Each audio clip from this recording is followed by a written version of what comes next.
Evet arkadaşlar, kullanacağımız malzemeler 2x0.75 kablo.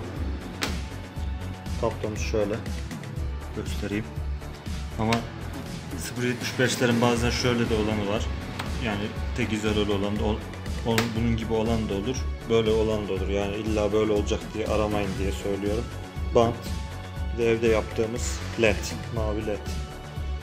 Bunu yapmamın sebebi hem ucuz hem de dayanıklı oluyor. Yani şu 30 kuruş gibi bir fiyatı var. Toplu alırsanız tabi internette 100 tanesi 10 liraya falan geldiği de oluyor.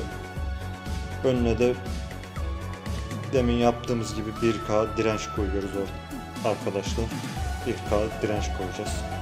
Şimdi nasıl bağlantı yapacağımı anlatacağım.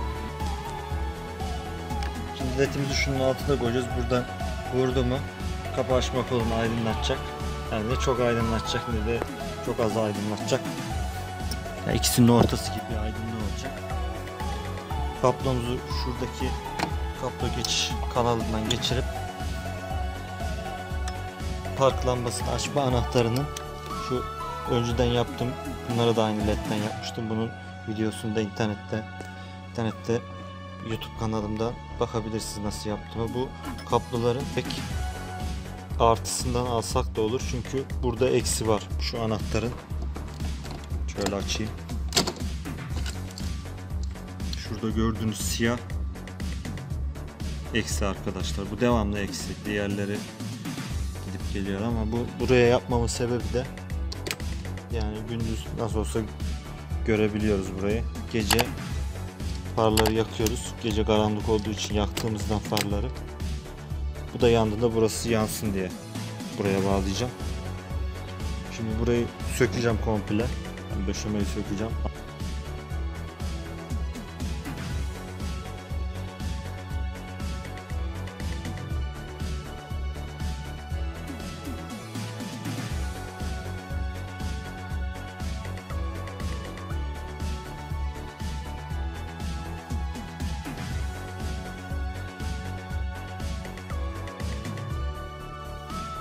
Buranın işi bitti. Kabloyu buraya kadar getirdik. Buradan da tuş taktığında çok rahat bir şekilde yetişir. İşte burada bırakacağız arkadaşlar. Birazcık şuradan şöyle.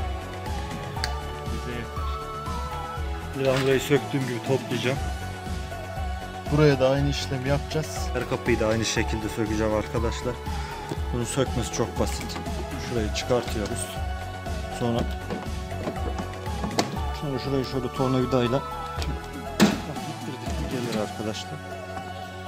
Şurada kapağı var, onu çıkartıyoruz. Neyse ben videoyu durutayım arkadaşlar. İki elimle yapayım. Şurada 4 tane vidası var. Bir altında var, bir de şurada var. Toplam 6 tane. 1, 2, 2 tane de burada var. Söküyoruz ama döşemeyi çıkarmayacağız. Tuşu sökeceğiz. Gene aynı sistemde geçireceğim. Buradan çıkartacağım. Belki burayı da sökerim. Burayı da sökeceğiz arkadaşlar. Bunun da bir arkasında vidası var. Bir de üstünde var. Oradan gene aynı diğer kablo gibi aynı yere çıkartacağız.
aynı şekilde bağladım.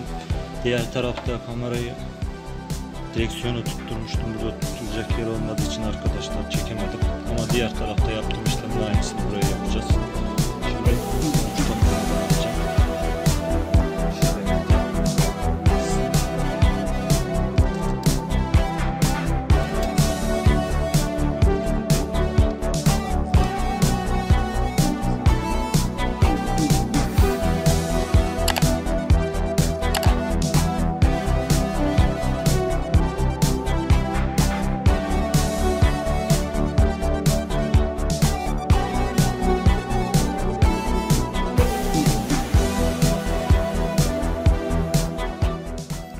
Şimdi arkadaşlar, şu aydınlatmaya giren şu iki kablo, bu tuş takım aydınlatma videosunu eğer izlerseniz orada daha net olacak. Onu da köşeye koyun veya kanalıma ulaşabilirsiniz. Kırmızı, sarı olan kablo artı, siyah olan eksi. Biz çektiğimiz kabloları bunlara bağlayacağız. Olayı bitireceğiz. Uçlarını soğumuştum zaten. Arkadan geçiriyorum arkadaşlar.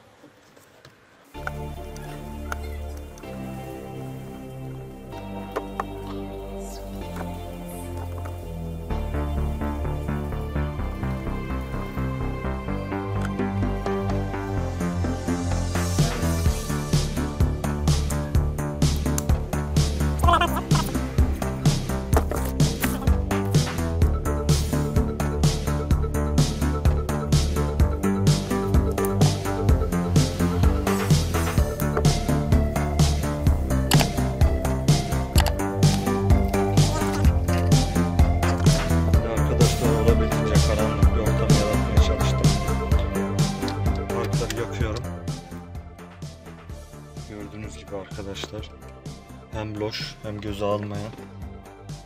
Ben de bu kadar olacağını tahmin etmemiştim yani. Şöyle kapıyı açayım, aydınlığa bakın arkadaşlar. Hem gözümüzü almıyor, olabildiğince alta koyduk ışığı.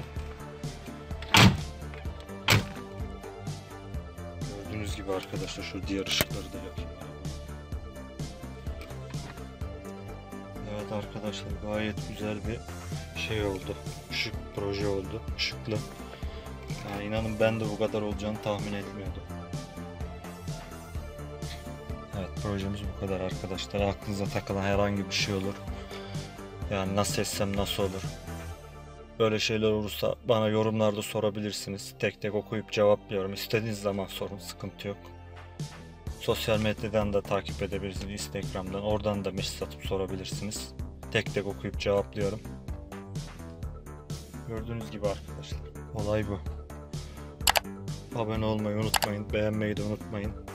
Kanalımız daha da büyürse çok güzel projeler var kafamda. Onları yapacağım. Şimdilik kanalım küçük olduğu için, biraz da gelirler düşük olduğu için yapamıyorum arkadaşlar.